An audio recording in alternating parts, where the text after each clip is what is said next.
Okay, there we go. Welcome, everybody. We are going to get started on the Practicum 1 certification review session number 3. If I can get this going. Okay, fantastic. Welcome back. Just as a recap, there is a packet to accompany the certification review. This is our third one, so this will be certification review number 3. So please go to Blackboard, into the student resources folder, into the certification review sessions folder, and locate the cert review session 3 questions. Make sure that you download and or print them out so you can follow along with today's lesson. Just as a gentle reminder, we are practicing our test taking strategies every time we do the certification review. So recap, number 1, read the question in its entirety. Close your eyes, take a deep breath, digest the question, try to answer it in your head. Go ahead and read it one more time. Make sure that you understand what the question is asking and identify any of those key words. Then you're going to do a process of elimination, get down to a 50-50, discard 2 of the options from A, B, C, and D. And then the final step, answer the question with confidence. If you had answered it in your head and that answer matches one of the 2 that are left in your 50-50, go with it. Trust your gut. It's trying to tell you something. Okay, our learning objectives for this week, we're going to do genitourinary surgery, anatomy and physiology, intraoperative procedures, and then we're going to switch it up and go into surgical pharmacology. Going to get into surgery A and P for genitourinary specialty. Make sure that you have your packet with you. We're going to do the first question together, do our 50-50, and then it's your turn to apply those test taking strategies. Okay. I'm going to get out of presenter mode just so that I can actually click into this. Okay, so question number 1, which structure of the nephron is a collection of microscopic capillaries responsible for filtering the blood? So we're looking for essentially small arteries and veins that are in a network that's called the capillary bed. If you remember in class, capillary is the site of oxygen exchange between the blood and the tissues. So that's what we're looking for here. I'm going to try and think about it for a second. I'm trying to close my eyes, digest the question. I'm looking for the name of the microscopic capillary bed within the nephron. Pretty sure that I know what that is. I'm going to look at it again, make sure that I read the answer in its entirety one more time. Which structure of the nephron is a collection of microscopic capillaries responsible for filtering the blood? Now, we remember that the nephron is the functional unit of the kidney. The kidney's responsibility is filtering the blood and creating urine for excretion. And there are some specific structures within the nephron that I do recall from class. I want to make sure that I'm looking for a structure that is in the nephron because that's part of the question. So if I go to A, B, C, and D, I'm going to look at which one of these I can get rid of. So I've got A is distal convoluted tubule, B is glomerulus, C is the loop of Henle, and D is the medullary pyramid. Now, when it comes to my 50-50, the first thing I'm going to do is try to find if any of these answers are not a structure of the nephron. And I've identified one already. So I know the medullary pyramid is not part of the nephron. It is part of the kidney, but it is not a unit within the nephron itself. So I'm going to get rid of D. And then I'm looking for microscopic capillaries that help to filter the blood.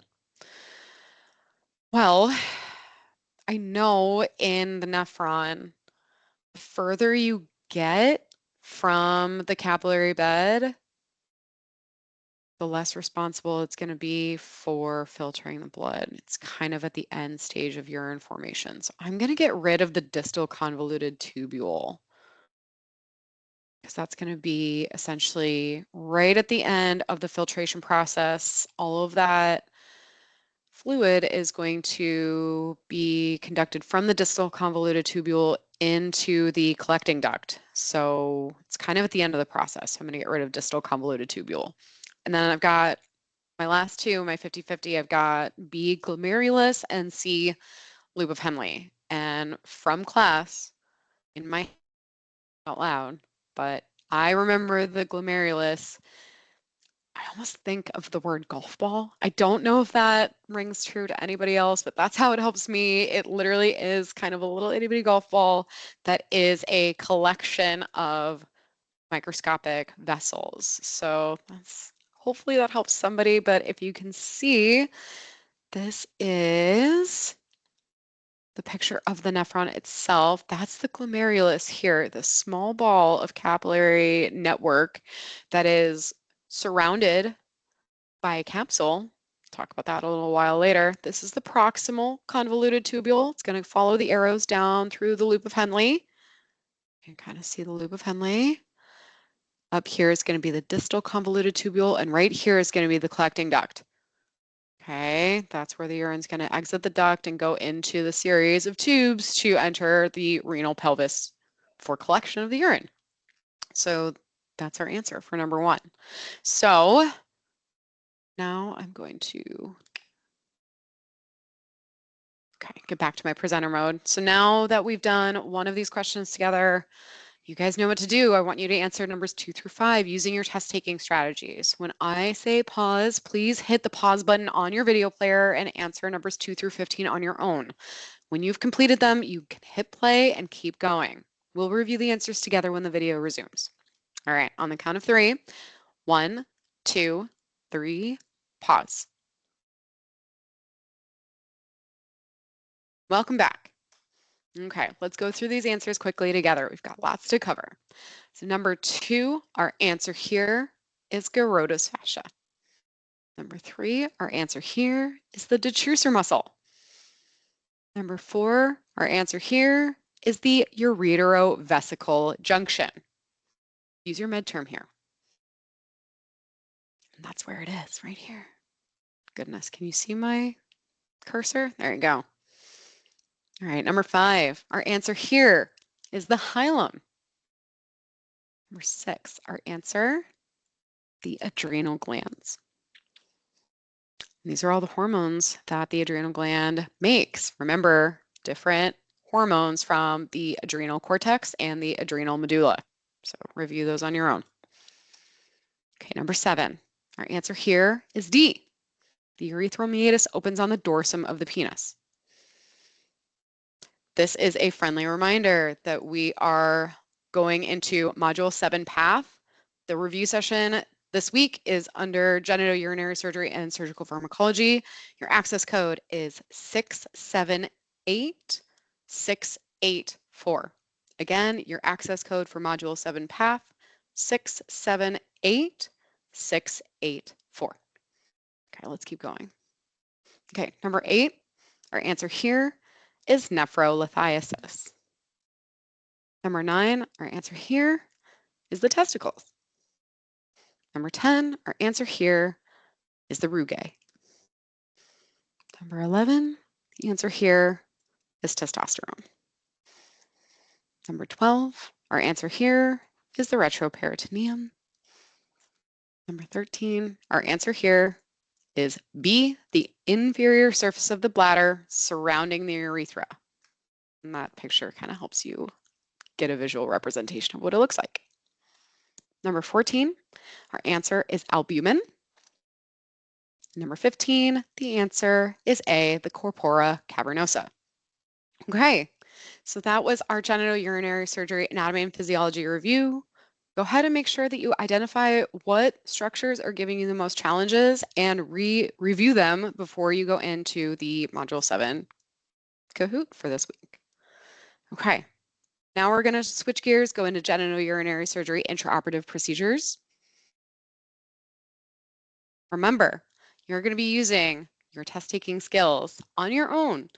Answer numbers 1 through 15, and when I say pause, press pause on your player. Answer them using our strategies. Once you've completed it, press play, and we'll review the answers. On the count of 3, 1, 2, 3, pause. Welcome back. Okay, our answers here. Number 1 is the nephroscope. Number 2 is bladder cancer. Number 3, this is the holmium YAG laser. Number 4, answer is D, a 3-way Foley with a 30 ml balloon. I have some pictures here to show you why. Tamponade effect is essentially the application of pressure to help pause bleeding. And then CBI stands for continuous bladder irrigation. If the patient is having some postoperative bleeding in the bladder, the third port in the 3-way Foley can help to irrigate that bleeding out of the bladder. So that's what CBI stands for. Okay, number 5, our answer here is a stone basket. Number 6, the answer here is medical dosimetrist. Number 7, the answer here is HPV, also known as human papillomavirus. If you didn't know what the rest of these acronyms stand for, make sure you go back and review. Number 8, our answer here is supine. Yes, supine, I promise. Number 9, the answer here is a permanent ileostomy. And this is what it's going to look like after the patient has their cystectomy with ileoconduit. It's an ileoconduit because they use a segment of the ileum, and that ileum is going to be brought out through the abdominal wall. So that's why it's called a permanent ileostomy. It's not temporary, it's permanent. Okay, number 10. Our answer here is a suprapubic prostatectomy. Number 11, saline is electrolytic. That's why we can't use it with monopolar cautery. Number 12, the answer is the coude. Number 13, our answer here is A, 6 to 9 French. These are incredibly small scopes. Be careful with them. Number 14, our answer here is a ureteral stent. Hydronephrosis. Make sure you understand what that means in medical terminology and pathophysiology. Number 15, our answer is D, omnipaque. Okay. We're on to our final segment of the day, which is surgical pharmacology. Make sure you use your test-taking strategies when reviewing numbers 1 through 15 on your own. When I say pause, hit the pause button. You know what to do. When you're done, go ahead and press play, and we'll review the answers together. On the count of 3, 1, 2, 3, pause. Welcome back. Okay, number 1, our answer here is X. And this is the FDA drug risk classification categories. So please review them on your own. Number 2, the answer here is the generic name. Number 3, the answer here is pharmacokinetics. Number 4, our answer is the metric system. Number 5, the answer here is intrathecal. Number 6, the answer here is stat. Number 7, our answer here is lidocaine HCl. Number 8, the answer is a teratogen. Number 9, the answer here is D, thrombin. Number 10, the answer here is succinylcholine. Number 11, our answer is omnipaque. Number 12, the answer is D, diuretic. ICP stands for intracranial pressure. Number 13, the answer here is a meiotic agent. This is going to sound a little strange, and some of you who have been my students know where I'm going with this, but the way that I remember the difference between meiosis and mydriasis is saying it very slow and pretending like my mouth is the muscle of the iris. So I say meiosis. My mouth creates a very little hole, and that's causing constriction. Mydriasis, again, I sound silly, but it's helped someone. When I say mydriasis, I make sure my mouth goes really wide. That is going to resemble pupil dilation. So that's the difference. Meiosis is pupil constriction, and mydriasis is pupil dilation. So hopefully that helps someone else. Okay, number 14. Our answer here, C, pain. Analgesics are responsible for reducing pain. Number 15, B, Narcan. Hopefully this was a nice little review. Oh my gosh, why is that there? That's silly. Excuse me. Um, Thank you guys for being here. I hope that was a good review of surgical pharmacology and genitourinary surgery. If you have any questions, comments, concerns, you know where to find me. Thank you guys so much for being here. Have a good rest of your day.